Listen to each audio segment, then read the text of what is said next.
কুমিল্লা জেলা commando unit এর উদ্যোগে মুক্তিযোদ্ধা সমাবেশ 2025 অনুষ্ঠিত হয়। সড়ক প্রদক্ষিণ রেলের মাধ্যমে কুমিল্লা শিল্পকলা একাডেমিতে আলোচনা সভা অনুষ্ঠিত হয়। পবিত্র কোরআন তেলাওয়াত, বিশেষ মোনাজাত ও জাতীয় সঙ্গীত পরিবেশনার মাধ্যমে বীর মুক্তিযোদ্ধা মোহাম্মদ বশির এর উপস্থাপনায় স্বাগত বক্তব্য প্রদান করেন বীর মুক্তিযোদ্ধা আলহাজ নূরে আলম, আহ্বায়ক কুমিল্লা জেলা ইউনিট কমান্ডো কুমিল্লা।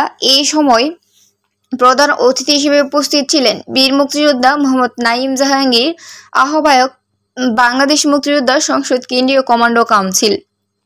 প্রধান বক্তা হিসেবে উপস্থিত ছিলেন বীর মুক্তিযোদ্ধা সাদেক আহমেদ খান। আলোচনা ABM মশিউজ্জামান। সভায় অতিরিক্ত জেলা প্রশাসক রাজস্ব উপস্থিত ছিলেন। আলোচনা সভায় অন্যান্যদের মধ্যে বক্তব্য রাখেন বীর মুক্তিযোদ্ধা আবুল বাশার, যুগ্ম আহ্বায়ক কুমিল্লা জেলা কমান্ডো রফিকুল ইসলাম খান, সদস্য সচিব কুমিল্লা কমান্ডো কাউন্সিল বীর মুক্তিযোদ্ধা আব্দুল মতিন, বীর মুক্তিযোদ্ধা আব্দুস সামাদ, প্রফেসর বীর মুক্তিযোদ্ধা আনোয়ার উল্লাহ, বীর মুক্তিযোদ্ধা ডাক্তার আবু অয়ুব হামিদ, প্রিন্সিপাল বীর মুক্তিযোদ্ধা শাহজাহান চৌধুরী, বীর মুক্তিযোদ্ধা মোহাম্মদ ইউনুস আলী, বীর মুক্তিযোদ্ধা মোখলিস আহমদ, বীর মুক্তিযোদ্ধা আলাউদ্দিন মাস্টার।